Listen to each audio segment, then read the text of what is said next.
idea es que nosotros, bueno, yo empecé a estudiar con Vivi, que es mi prima, empecé a estudiar la palabra de Dios, llevamos ya un año estudiando y pues ha sido una cosa maravillosa entender mm, porciones de la Biblia o entender libros de la Biblia que antes pensábamos que eran de otra manera porque con el tiempo se ha venido distorsionando la palabra de Dios. Entonces creo que es una responsabilidad pues mía, que eso que he aprendido pueda pasárselo a las personas, a otras personas. Por eso decidimos hacer este curso. No es que yo sea una profesora, no es que yo venga a enseñarles cosas, simplemente lo que quiero es que pues nos sumerjamos en la palabra juntas y que empecemos a sacar esos mensajes que el Señor tiene para nosotros. Entonces, pues por eso inició este proyecto que yo espero que la verdad dé frutos en cada uno de nuestros corazones y que logremos hacer lo que el Señor dice en su palabra y no seguir a veces cosas del mundo que han impuesto como si fueran la realidad y que en realidad no están dentro de la palabra. Entonces, ese es como el mensaje inicial que, que quería compartirles. Bueno, ¿qué vamos a necesitar para este curso? No es para el curso, es para el proceso de leer la Biblia. Pues es bueno tener un cuaderno, porque el cuaderno, pues aparte que nos va a permitir anotar lo que vamos viendo que es como relevante en el estudio de la palabra, o frases que nos marquen, o cosas que queramos compartir con los demás, o alguna cosa que no entendemos y que nos parecería importante poderla revisar en grupo. Entonces, el cuaderno sería para eso. Yo, por ejemplo, no llevo cuaderno escrito porque todo lo escribo en mi celular en las notas, también se vale, eso es, dependiendo de lo que a cada uno le convenga más. Pero la idea es tener algo donde anotar y donde llevar como lo que vamos haciendo todas las sesiones. La segunda sugerencia es tener una concordancia. La concordancia lo que nos permite es encontrar las palabras que nos generan alguna o sea, que nos generan dudas, que nos generan inquietud, poder saber en qué otra parte de la Biblia se encuentran. Yo estuve buscando y hay una concordancia que encontré por internet en PDF. Entonces, esa sería, pues, se las podría compartir por si la quieren tener.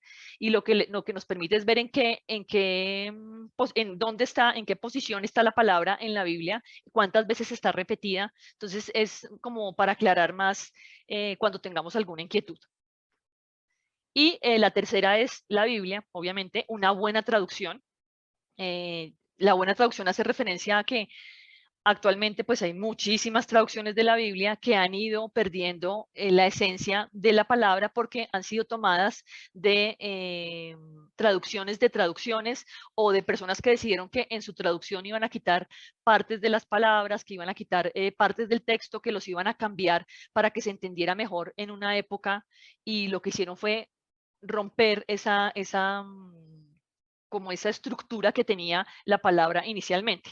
Mi sugerencia es que utilicemos la Reina Valera de 1960, que es como la que más se ajusta al texto mayoritario, que es que es pues lo que revela de verdad toda la palabra escrita inicialmente. Vamos a empezar con la división de la Biblia. Lo que vamos a hacer aquí es ver por qué vamos a hablar de la Biblia judía o del Tanaj, porque pues es que la Biblia es judía y está escrita en la cultura judía y por eso nosotros tenemos que estar contextualizados de lo que dice pues la Biblia y de cómo funciona la Biblia judía, o sea, el Tanaj.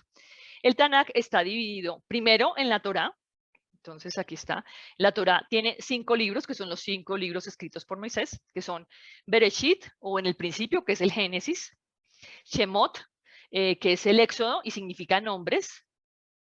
Vayikra, que significa, que es Levítico y significa él llamó. Bamidbar, que significa en el desierto y que corresponde al libro de números. Y Devarim, que significa palabras y es el libro de Deuteronomio. Estos 5 libros, para los judíos como para nosotros los cristianos, fueron escritos por Moisés y corresponden al Pentateuco nuestro, que ahorita vamos a ver la división cristiana. La segunda división de judía son los Neviim. Los Neviim también se denominan los profetas. En la Biblia hebrea están divididos en profetas anteriores, que son estos que vemos acá, y en profetas posteriores, que son estos que vemos acá. Estos que vemos acá, Josué, Jueces, Samuel, Reyes, Isaías, Jeremías y Ezequiel, cada uno es un libro. Y los 12 profetas menores, Oseas, Joel, Amós, Abdías, Jonás, Miqueas, Nahum, Habacuc, Sofonías, Ageo, Zacarías y Malaquías, son un solo libro para ellos, que es el libro de los profetas que se llama Trei Azar o los 12, pues para que sepamos cómo funciona. Y la tercera parte de la Biblia judía son los Ketubim, que se llaman Ketubim o escritos, que se dividen en 11 libros. ¿Cuáles son esos libros? Primero son los libros proféticos, que son Salmos, Proverbios, Job. Estos tres se denominan los rollos de la verdad. Y pues es un libro, eso es un libro, esos tres son un libro. Después vienen los 5 rollos, que son el Cantar de los Cantares, Ruth, Lamentaciones, Eclesiastés y Esther. Después vienen Daniel, Esdras, Nehemías y Crónicas, que tienen muchas porciones en arameo, algo que no sucede con ningún otro libro de la Biblia. Entonces, en la Biblia judía se excluyen los denominados libros apócrifos, de los que luego vamos a hablar un ratico. Vamos a seguir con nuestra división, que es la división cristiana. Entonces tenemos los primeros, que son el Pentateuco, los 5 primeros libros de Moisés, escritos por Moisés, cuyo testigo es la misma Biblia en varios de los versículos donde aclara que Moisés fue el que escribió estos libros. Hay muchas versiones que yo lo vimos alguna vez en un conversando desde casa, que dicen que Moisés no es el escritor de esos libros, pero eso no es verdad. Sí es el escritor y se nota cuando se lee la Biblia en griego. Yo no sé griego todavía, estoy aprendiendo, pero cuando se lee la Biblia en griego se ve claramente que pues es el mismo tipo de prosa, o sea, él habla exactamente igual en los 5 libros. Entonces, los 5 libros son escritos por Moisés y la palabra lo dice, y Jesús habla de los libros escritos de Moisés. Entonces, son los 5, el Pentateuco, los 5 libros.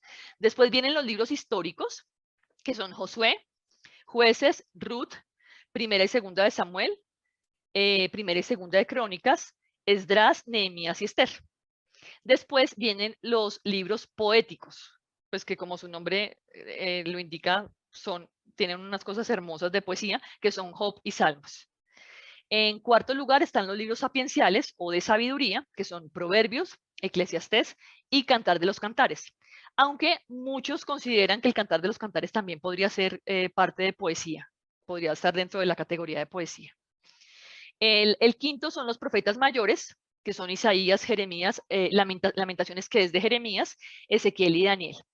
Y en sexto lugar tenemos los profetas menores, que son Oseas, Joel, Amós, Abdías, Jonás, Miqueas, Nahum, Habacuc, Sofonías, Ageo, Zacarías y Malaquías. Este canon del Antiguo Testamento es exactamente igual al del Antiguo Testamento judío, al de la Tanaj, es exactamente igual, aunque tienen orden diferente.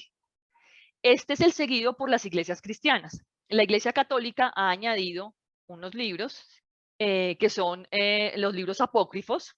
Ellos tienen el libro de Tobías, el libro de Judith, de Sabiduría, Eclesiástico, Baruch, 2 libros de Macabeos, y a eso se añaden, hay añadidos al texto hebreo de la Biblia, y como el capítulo 10 del libro de Esther, que tiene añadidos 10 versículos y además 6 capítulos completos.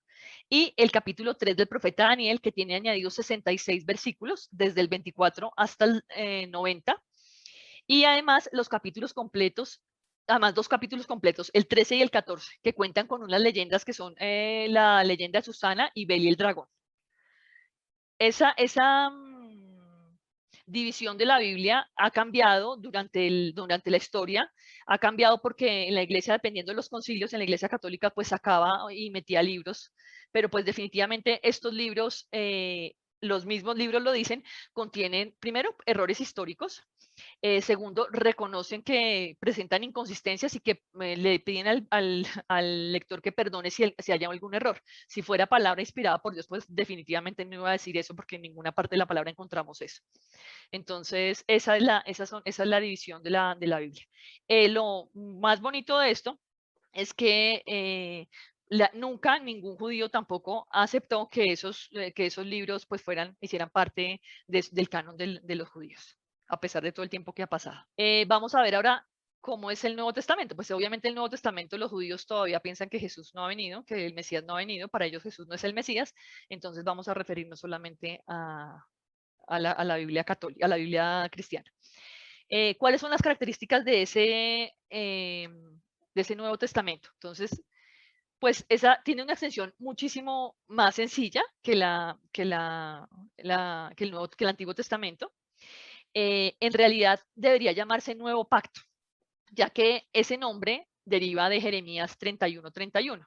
He aquí que vienen días, dice Jehová, en los cuales haré nuevo pacto con la casa de Israel y con la casa de Judá. Entonces, Jesús está afirmando directamente que ese nuevo pacto se sellaba perdóname, Isaías está diciendo que se va a hacer un nuevo pacto. Ese nuevo pacto lo selló Jesús en la cena, en la última cena, se llama Seder de Pesaj en griego. En esa cena lo que hizo fue sellar un pacto con su sangre, ¿cierto? Que sería derramada en breve como un sacrificio expiatorio por nuestros pecados, para que nosotros fuéramos obviamente limpios y fuéramos declarados hijos del Padre. Entonces, Jesús unía varios elementos del Antiguo Testamento cuando Isaías lo está profetizando y Jesús lo hace una realidad en la cena, en la última cena, lo que está haciendo es dejando clarísimo que la idea de ese nuevo pacto que ya había profetizado Isaías, ¿cierto? Ese nuevo pacto sellado en la Pascua superaba al antiguo pacto del Antiguo Testamento, que el antecedente lo conocemos por la primera Pascua, cuando en la sangre del cordero las ponían en los dinteles de la puerta para que no fuera el ángel a matar a los primogénitos de Israel, ¿cierto? Y ese nuevo pacto era ya llevado a cabo por el Mesías, como lo había dicho Isaías, que un Mesías que moriría en expiación por los pecados de muchos. Eso está en Isaías 52:13 y en Isaías 53:12. Entonces, todos los elementos que estaban presentes en el Antiguo Testamento y en la literatura judía, porque la literatura judía habla de eso, lo más impresionante es que el Nuevo Testamento lo recopila y presenta a Jesús como ese Mesías que vino a la tierra y que cumplió con eso que había prometido. Una pregunta, quisiera saber, ¿esos libros apócrifos los podemos considerar dentro del Antiguo Testamento, el Nuevo Testamento, o cómo los debemos llevar? ¿Y son palabra de Dios o porque no están dentro de la Biblia? No, están dentro de la Biblia católica, no son palabra de Dios, son libros que poco a poco la Iglesia Católica a veces metía y sacaba, no deberían ser palabra de Dios y estaban dentro del Antiguo Testamento. Bueno, ¿y cómo está la división del Nuevo Testamento? Dos partes básicamente, que son los evangelios y las epístolas. Hay un libro en la mitad que es el libro de los Hechos. Entonces, los evangelios que son Mateo, Marcos, Lucas y Juan. Eso lo sabemos. Después viene el libro en la mitad, que son los Hechos de los Apóstoles. Después están las cartas. En las cartas tenemos, pues el que más cartas tiene es Pablo. En las cartas está Mateo, perdóname, en las cartas de Pablo están divididas en Gálatas, Primera de Corintios, Segunda de Corintios y Romanos. Después vienen las cartas de la cautividad, que son Efesios, Filipenses, Colosenses y Filemón. Después vienen las cartas pastorales, que son Primera de Timoteo, Tito y Segunda de Timoteo. El Nuevo Testamento, bueno, y después vienen las cartas judio-cristianas, que son Hebreos, que no fueron escritas por Pablo, Hebreos, Santiago, Primera de Juan, Segunda de Juan, Tercera de Juan, Judas y Filemón. Y finalmente cerramos con un libro que ha generado muchas perspicacias y sobre el cual se habla muchas cosas que vamos a ver con el transcurrir de los días que no son tan ciertas, que es el Apocalipsis. Ese Apocalipsis fue escrito por Juan, que suele identificarse como el apóstol que escribió el Evangelio de Juan. Me gustaría saber, pues, qué dices, digamos, del Apocalipsis, que como que sientes que nos han enseñado que tal vez no es verdad. No, lo que pasa es que sobre el Apocalipsis se han escrito, se han escrito libros, se han filmado películas hablando de la bestia, de cosas que están ahí, pero pues no las voy a explicar ahorita porque la idea es que como vamos a hacer el recorrido completo, vamos a empezar a ver qué cosas empezaron a surgir siglos posteriores de la escritura de la Biblia que no corresponden en realidad con lo que está diciendo el Apocalipsis. Pero Vale. entonces eso le vamos a dejar, esa pregunta la vamos a dejar como en stand-by para irla como resolviendo con el pasar del proceso de aprendizaje de la Biblia. Justamente con esta carta ha sucedido que ha habido una gran cantidad de tergiversaciones a través de películas, obras de teatro, canciones y habladurías. Entonces creo que esa, pues para que nos quede claro la diferencia, ¿no? Sí, gracias, Vivi. El Apocalipsis contiene la verdad, pero se ha interpretado de una manera inadecuada y con el pasar de los tiempos, mucha gente jura que las cosas que ellos creen es lo que dice el Apocalipsis, pero no es lo que dice el Apocalipsis. Pero eso es pues un tema que iremos tocando a detalle y que vamos a ver, pues vamos a develar como con más sabiduría a medida que vayamos recorriendo toda la Biblia. Gracias, Vivi. Bueno, entonces vamos ahora con la Torá o Pentateuco, que tiene, es aproximadamente, los 5 libros son aproximadamente la mitad del Nuevo Testamento. Pertenecen a un conjunto mayor de libros, como les decía yo, que es el Tanaj, que es la Biblia judía. Ya hablamos que se ha dividido en 5 obras. Abarca desde la creación del hombre, ¿cierto? Incluso, o sea, la creación grande, la creación de la tierra, pero lo que pretende es mostrar una cosa específica y es el monoteísmo. O sea, que existe un uno y único Dios, que es Jehová, y él es el que hizo los cielos y la tierra, los animales, al hombre, o sea, hizo absolutamente todo lo que hay. Abarca conceptos como los de la enseñanza o incluso forma de vida. Lo que pretende mostrarnos el Génesis es que Dios creó al hombre a imagen y semejanza, o sea, nos está enseñando cómo el Señor nos hizo, como Él quería hacernos y justo como era Él, para que nosotros fuéramos y tuviéramos la forma de vida que tenía Él. Entonces, es un libro que muestra todo el amor de Dios hacia el hombre. Lo que Él en realidad quería que nosotros fuéramos, que después vamos a ver cómo nos desviamos, que todos lo sabemos, pero lo que muestra es eso. Es un conjunto de 5 libros, vuelvo y digo, su autor es Moisés, que quiero que quede esto clarísimo porque a veces nos hemos dejado engañar por cosas que surgieron en siglos posteriores al siglo I, donde empezaron a decir que no, y sobre todo en el siglo XVI que empezaron a decir que no, que seguramente Moisés no era el autor. Entonces eso tenemos que tenerlo claro, Moisés es el autor de los 5 libros. Génesis habla, o sea, Génesis empieza a narrar antes del nacimiento de Moisés y los otros 4 libros son contemporáneos al pueblo de Israel. O sea, Génesis, Éxodo, Número, Levíticos y Deuteronomio son contemporáneos al pueblo de Israel. Vamos a ir haciendo ese recorrido. Los primeros capítulos de Génesis tienen un alcance universal, porque pues él creó los cielos y la tierra, creó las estrellas, el firmamento, o sea, todo eso lo creó, eso es universal. O sea, le sirve a todo el mundo. Él hizo absolutamente todo, el uno y único Dios. Y ese relato de la creación del hombre es distinto al que se halla en casi todas las culturas. Cuando en la cultura, por ejemplo, babilónica, bueno, hay muchos libros que relatan la creación del hombre. Y esos libros siempre narran a un Dios que quería tener a esclavos y que quería satisfacer sus necesidades con esos esclavos.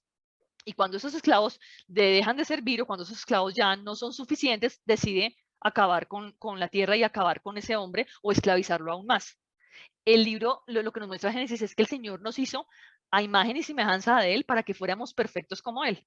Nos equivocamos y por eso se generó un quiebre en la relación con Dios, que pues obviamente es lo que hizo que cayéramos nosotros en ese pecado y que cuando nacemos, aun cuando nacemos y no somos unos bebés o estamos en el vientre, no hemos sido engendrados todavía, pues vengamos con el pecado. Entonces vamos a empezar en sí con Génesis. En hebreo, Bereshit significa en el principio, ¿cierto? Y Génesis también es el principio. Vamos a ver la creación del género humano desde la creación del género humano desde la creación de la tierra. Se produce la caída y vamos a empezar a ver todo el pueblo de Israel. Hay una cosa maravillosa que narra el Génesis y es un acontecimiento que sucedió hace más de 4000 años y es la historia de Abraham, que Abraham sale con una meta específica. Me gustaría mucho que pues empecemos a hacer el recorrido del Génesis, que lean, no vamos a ver aquí versículo por versículo porque pues no nos alcanzaría el tiempo y la idea es hacer toda la revisión de la Biblia. Entonces, que ustedes leyeran la historia de Abraham, porque esa historia nos está dejando una promesa específica para cada uno de nosotros. Y no estoy diciendo mentiras, esa historia, la historia de Abraham, algo nos está dejando a cada uno, algo particular. Me gustaría que cada uno lo leyera y que si es posible anoten en su cuaderno qué les dice eso que pasó con Abraham. Abraham tenía una convicción que en ese tiempo no era normal. Tenía la convicción de que había un solo Dios, ¿cierto? Hay una historia que no está en la Biblia, pero que tienen dentro de la literatura judía está, y habla de que el papá de Abraham se dedicaba a hacer imágenes, hacía estatuas, hacía dioses. Y Abraham empezó con esa lucha de por qué los dioses y por qué la gente pedía las estatuillas de los dioses y por qué compraban eso. Entonces, cuando la gente iba a comprarle estatuillas a la tienda del papá de Abraham, pues Abraham como que se ponía a preguntarle a la gente por qué viene eso. No, es que ese es un dios. Ah, ese es un dios. Bueno, y un día el papá se fue y Abraham cogió y volvió nada todas las estatuas y dejó una. Entonces, cuando el papá llegó, le preguntó ¿qué pasó? ¿Qué es esto? Y el papá él dijo, no, es que este dios, o sea, esta estatua, que es un dios, volvió todas las estatuas nada, las rompió y las volvió nada. Y el papá le dijo, no, yo no creo.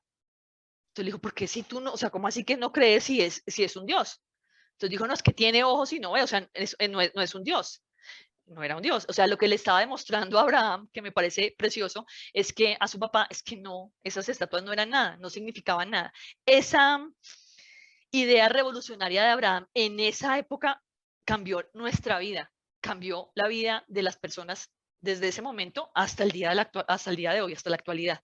Entonces, a aquel hombre, a ese Abraham, apelan no solamente los judíos, no solamente nosotros los cristianos, sino también en el Islam. O sea, es un hombre que es reconocido porque descubrió algo específico que cambió la historia de la humanidad. Y creo que saber eso nos deja aún más, ¿cómo se llama eso? Aún más estupefactos con cómo el Señor hace las cosas tan maravillosas y en un solo hombre, porque que le creyó, y que vamos a ver más adelante la importancia de que Abraham le hubiera creído, hizo que cambiara la historia, nuestra historia, y que nosotros hoy podamos decir que somos salvos y que nosotros hoy podamos decir que Jesús nos salvó y que murió por nosotros. Entonces, lo que estaba haciendo Abraham era servir una causa superior. Ah, bueno, aquí, perdón, que aquí me faltó un pedacito que no les dije, y es que cuando se produce, antes de seguir hablando de Abraham, cuando se produce la desobediencia del hombre, ¿cierto? Que el hombre decidió no obedecerle a Dios, cuando hay ese episodio en que Adán y Eva deciden desobedecerle a Dios, se creó una división que hizo que eso que Dios había hecho para que fuera perfecto, eso que Dios hizo a su imagen y semejanza, se viera convertido en algo malo y que se creara, o sea, que de verdad naciera el pecado y que ya nosotros los humanos naciéramos con ese pecado. Esa división generó que la naturaleza, que era perfecta y que iba a producir árboles perfectos y que nos iba a dar siempre el fruto y que no íbamos a, o sea, que íbamos a tener que trabajar porque el trabajo está dado como una bendición desde el inicio de la palabra, desde el inicio en el Génesis está el trabajo como una bendición, eso se volviera una carga. Entonces ya Adán no iba a poder labrar la tierra fácilmente, ya la mujer no iba a poder tener hijos sin dolor, sino que iba a tener dolor, ya tocaba matar animales porque el Señor mismo mató un animal para cubrir a Adán y a Eva, entonces ya se generó ahí la muerte por esa división. Entonces ya el trabajo dejó de ser algo bueno y el mundo material dejó de ser algo bueno para convertirse en algo malo, algo que no produce lo que debería producir. Y ahí está el versículo puesto. Entonces, ahora sí, que me devuelvo a todo lo que, lo que hace Abraham y por qué es tan importante y por qué pues quiero centrarme en este momento en Abraham. Y es que mientras la humanidad estaba buscando que alcanzar la cima, pues porque está en Génesis 12, lo pueden ver, aquí también está el versículo puesto, Abraham tenía una cosa en mente. Y lo que él tenía en mente era que a él le había hecho una promesa, ese único Dios le había hecho una promesa y él quería obtener esa promesa y él quería ser fiel. Y por lo tanto, no importaba lo que tuviera que pasar, no importaba las cosas que ahorita vamos a ver como un resumen, él quería seguir por donde Dios le había dicho que siguiera. Entonces aquí dice, esto no es un resumen exacto de lo que dice la Biblia, simplemente como lo que estamos haciendo es un repaso para que después ustedes se vayan y lean la palabra. La idea es que pues Abraham recibe la orden del Señor de salir de Ur y decide, y él lo hace sin saber para dónde va a ir, sin saber qué va a hacer de su vida, él decide hacerle caso, obedecer. ¿Por qué es importante la obediencia al Señor? Y por qué a veces sabemos que el Señor nos está mandando a hacer algo, pero uno está pegado a cosas del mundo y no decide no hacerlo. Entonces, nuestra tarea es hacer caso, obedecerle al Señor. Y cuando el Señor, yo creo que lo hemos experimentado todos, cuando el Señor nos dice algo, Él habla claro, Él no grita, Él habla, pero Él nos dice las cosas como las tenemos que hacer. Y parte de esto, de estar hoy acá, es una instrucción del Señor. O sea, llevar la palabra, abrir la palabra, si nosotros volvemos de verdad a la palabra y empezamos a entender que lo que está ahí es un regalo maravilloso que nos dio el Señor, vamos a entender por qué estamos y cuál es nuestra tarea en la tierra. A veces el Señor nos hace dejar todo lo que tenemos atrás, que no es fácil. Y es textual, dejarás tu parentela, dejarás tu tierra y eso puede pasarnos a todos. Y es difícil, sí, porque uno tiene apegos y tiene ídolos y tiene cosas que no deberían ser. Nosotros deberíamos poner todo en manos del Señor y estar seguras de que Él está actuando. Entonces, esta historia de Abraham es un abrebocas de lo que el Señor nos está diciendo a cada uno de nosotros todo el tiempo a través de su palabra. No son los grandes logros, o sea, no son las grandes cosas que hizo Abraham los que los convirtieron a él en un ser distinto. Es esa fe que él tuvo, una fe confiada en que Dios le iba a dar esa promesa que le había, a cumplir esa promesa que le había dado. Y la promesa es tan maravillosa que hoy, 4000 años después, estamos acá hablando de él.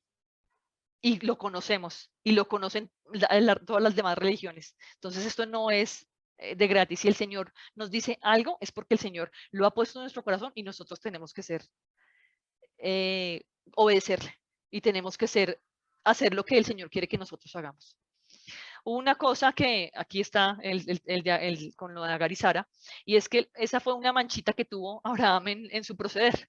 Y es que a veces, como le pasó a Abraham, pretendemos ayudar a Dios. Entonces, como él le ha prometido a Abraham un hijo, y pues ya estaba muy, muy anciano él, y pues ahora ya ni siquiera tenía su periodo, decidió ayudarle. Entonces Sara decidió que le iba a dar a Agar para que pues ella, a través de Agar, ella tuviera un hijo. Y resulta que el Señor no necesita que nosotros le ayudemos. Cuando nosotros pretendemos ayudar a Dios a realizar sus propósitos, lo que hacemos es torcer las cosas y equivocarnos.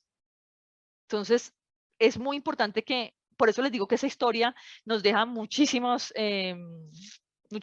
lecciones de vida. Si yo creo que si a mí Dios me hizo una promesa y no se da en el momento en que yo quiero, entonces yo digo, no, es que me toca a mí hacer algo, yo voy a hacer algo, entonces yo le voy a dar a Abraham a Agar para que tenga un hijo, para que tenga un hijo. No, es que el hijo tenía que ser de Sara, no tenía que ser de la esclava.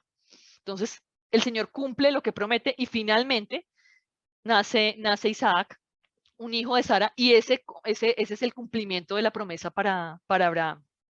Entonces, cuando se cumple esa promesa del nacimiento de Isaac, el Señor hace algo que nos puede parecer pues como extraño. El Señor le dice a a Abraham que sacrifique a Isaac, ¿cierto?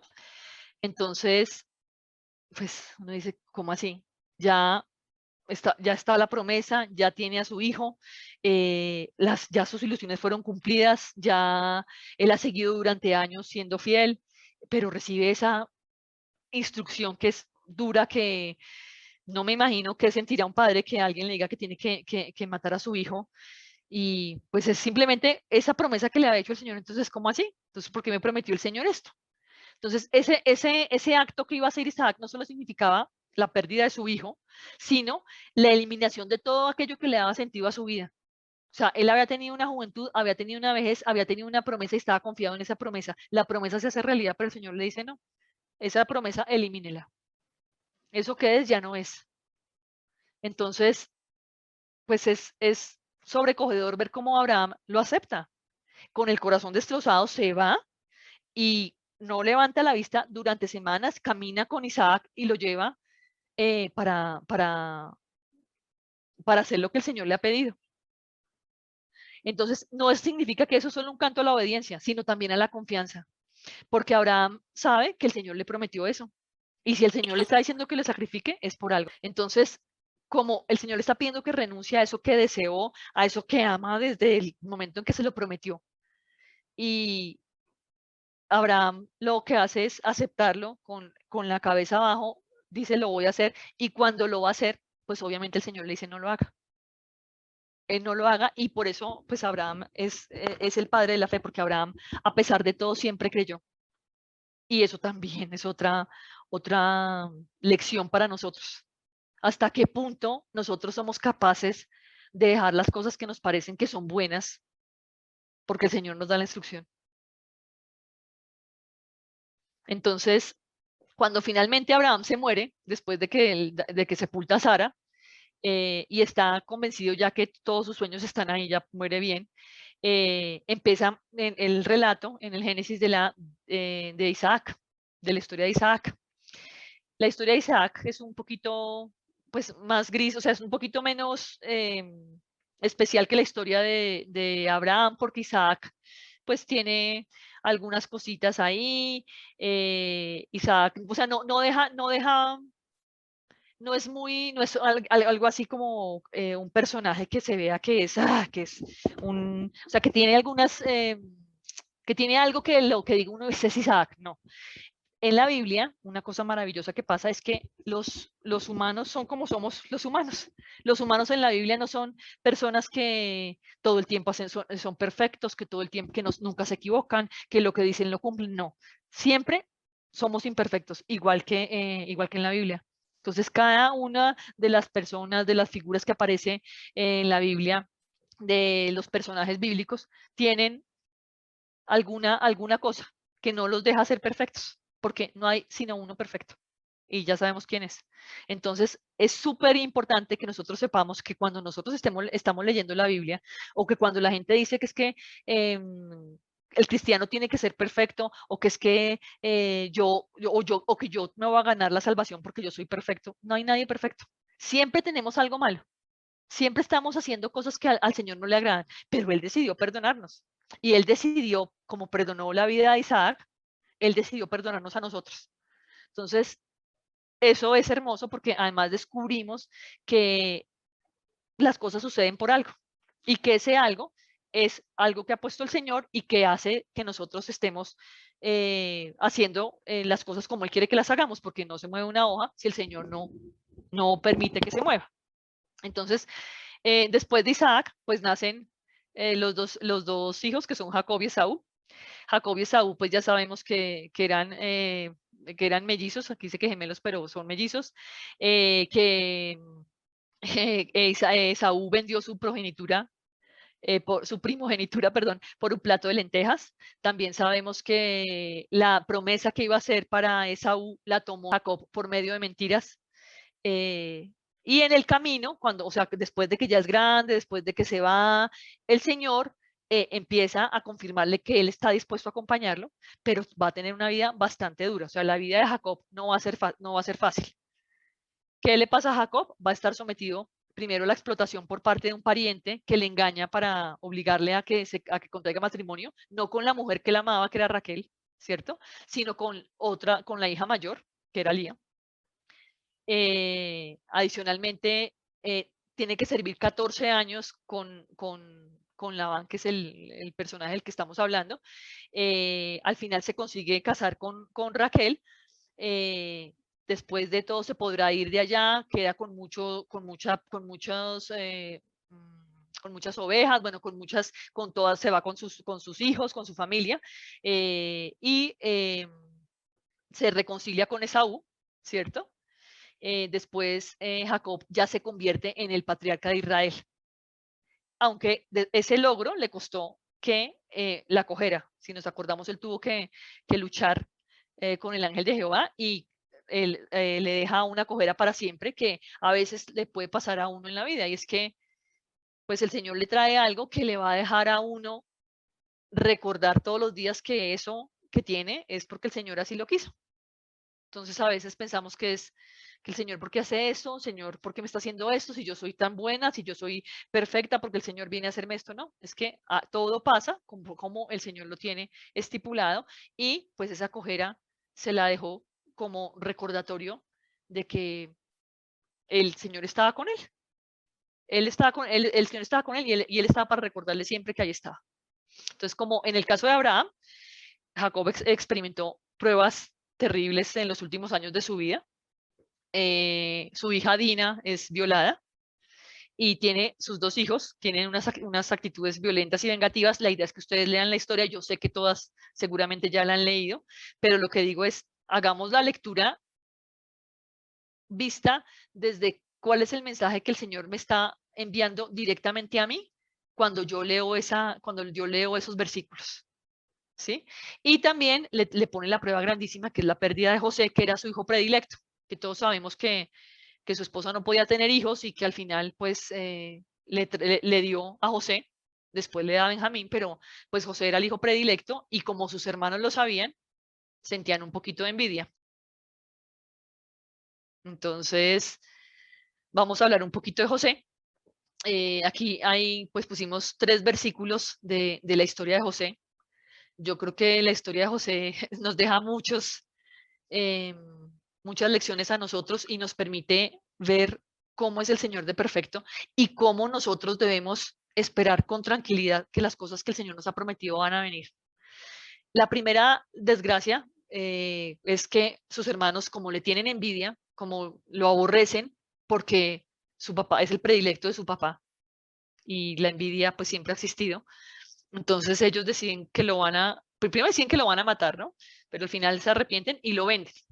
Entonces lo venden y se lo llevan, deja de ver a su papá, ¿sí? Deja de estar en su familia, lo llevan a Egipto, donde se vuelve el segundo a bordo, el que le maneja todo, absolutamente todo, a esa persona que lo compra, ¿cierto? Pero la mujer se enamora de él. ¿Será que yo creo que esto pasa todos los días, todo el tiempo en esta tierra, actualmente inclusive? Porque a veces dicen que la Biblia tiene historias que es una pura irrealidad. Resulta que son historias que son del día a día. Que una mujer intente seducir a un hombre que trabaja para ella, eso se ve, igual que al revés. Entonces a él le pasa eso, y lo llevan, como es acusado de violación, lo tienen que llevar a una cárcel, a una mazmorra, y cuando lo llevan a la cárcel, él se vuelve el segundo a bordo de la cárcel, el que maneja absolutamente todo, le descifra, le interpreta el sueño al copero y al panadero, de 2 personas, del rey que están ahí, del faraón que están ahí en la cárcel, y le dice a esas personas que por favor no se olviden de él. Bueno, el que va a quedar vivo, que no se olvide de él. Resulta que se olvida de él. Cuando ese personaje al que él le cuenta o le interpreta que se va a salvar, lo llevan ante la presencia de Faraón nuevamente, que es el copero se le olvida por completo quién lo ayudó. Y eso creo que lo vemos a diario. Que se ayude a una persona, que uno ayuda a alguien, esa persona no se acuerde, eso es una cosa muy normal. Entonces es un libro que es auténticamente real. Estamos viviendo todos los días eso que dice ahí. Posteriormente se acuerda un día, cuando ese faraón tiene un sueño, se acuerda que, cierto que una persona me interpretó el sueño allá, llamémosla, y pues le interpreta el sueño a Faraón, y que cuando hace esa interpretación del sueño dice una cosa maravillosa que le dice que está aquí escrito en el tercer versículo. Por tanto, provéase ahora Faraón de un varón prudente y sabio, y póngalo sobre la tierra de Egipto. Génesis 41:33. Pues ya sabemos que ese varón prudente y sabio, pues no era nada más y nada menos que José, a quien el Señor tenía destinado para estar ahí después de haber pasado todas las angustias que había pasado previamente. Entonces, el Señor hizo todo perfecto. Él esperó confiado en Dios, no sale en ninguna parte que José se quejaba, que José decía no. José no decía absolutamente nada, lo que le iba pasando, él lo iba asumiendo, él seguía trabajando y esforzándose tanto que lo nombraban siempre como el segundo a bordo, y llegó a ser casi como el faraón, porque hacía las cosas de manera correcta. Entonces, pasan 7 años de abundancia y empieza la escasez. Y cuando empieza esa escasez, ya vamos aquí en Génesis 41, los pobladores de las provincias cercanas empiezan a venir a Egipto, pues a pedir comida, que les vendan comida, y ahí llegan sus hermanos, llegan los hermanos a pedir comida. Él los reconoce, los hermanos no lo reconocen a él quiere saber sobre Benjamín, cómo está Benjamín, hace que, porque ellos van sin Benjamín, hace que se devuelvan con Benjamín. Obviamente su padre está, que no puede de pensar que le vaya a pasar a Benjamín lo mismo que José, porque él jura que José está muerto, que eso es lo que le habían dicho los hijos. Entonces, al final, pues, les decide ya decir, mire, yo soy en realidad su hermano José, y pues ya sabemos que el faraón acepta a la familia, y la familia se va a vivir, se traslada a la familia a vivir en Egipto. Y este es un breve resumen. Obviamente lo que hemos hablado hoy, lo que estamos revisando, es, como les digo, es un extracto de lo que tiene el Génesis, pero es un libro tan maravilloso que yo les sugiero que hagan el esfuerzo de leer un capítulo o 2 capítulos diarios, los que más les interesen, de la historia que más les interese, y que tomen las notas para que podamos la siguiente sesión revisarlas juntos. Dice, ¿cuáles son las lecciones que nos deja ese libro de Génesis? Pues Dios creó todo lo bueno y el ser humano introdujo el mal, que queda claro, ¿cierto? No sé, creo que eso no tiene lugar a dudas. Dios interviene en la historia como juez, pero también como salvador. Entonces el Señor nunca, o sea, el Señor es un Dios justo que siempre va a hacer justicia, pero también es nuestro Salvador y decidió enviar a Jesús a esta tierra para morir por nosotros. Dios da todo por gracia, aunque muchos hombres pretenden comprarlo. ¿Eso a qué hace referencia? Yo no puedo pretender que porque yo soy buena, creo ser buena, porque yo hago todo bien, porque yo doy limosna, porque yo no sé, hago los ritos, porque yo me confieso, bueno, lo que sea, entonces yo voy a tener la salvación, porque resulta que es que la salvación es por gracia. Entonces eso no es, yo puedo pretender que es que yo le doy al Señor para que el Señor me dé, pero así no funciona. Yo no tengo que dar al Señor más que mi obediencia, y Él se encarga de absolutamente todo. Dios justifica por la fe y no por obras, que es lo mismo que, pues es muy parecido a lo que estaba diciendo. Si yo, Abraham, o sea, lo único que hizo Abraham fue creer. Obviamente, cuando uno cree, cuando uno recibe al Señor y cuando uno sabe lo que el Señor quiere y uno le obedece, pues el Señor está obrando, estás haciendo obras, estás haciendo lo que el Señor quiere que hagas, pero eso no quiere decir que ahora vas a ser tú bueno, porque no hay ninguno bueno. Dios es siempre fiel, aunque a veces no comprendamos, como en el caso de José. Entonces Dios sí estaba ahí con José todo el tiempo, y uno decía, pero ¿cómo así este pobre muchacho van y lo meten a la cárcel? ¿Cómo son los hermanos de infelices? Van y lo echan en una, se me olvidó el nombre, cuando lo echaron en una cisterna. ¿Cómo van a hacer eso? ¿Cómo lo van a vender? ¿Cómo la señora esta, la esposa de Potifar, va a querer entonces seducirlo? Pero el Señor estaba actuando de esa manera para que José pudiera hacer lo que tenía que hacer en la vida, y era proteger al pueblo de Israel, que Jacob es Israel. Entonces Dios es siempre soberano y controla la historia, así tenga que dejarnos cojos como a Jacob para que se convirtiera en Israel. En ese Dios podemos confiar totalmente. Es el Dios que se ha manifestado desde el principio, y que va hasta el final.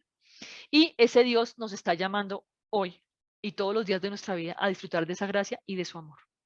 Nosotros somos quienes, nosotros somos los responsables de aceptar eso que el Señor quiere hacer en cada uno y de obedecerle.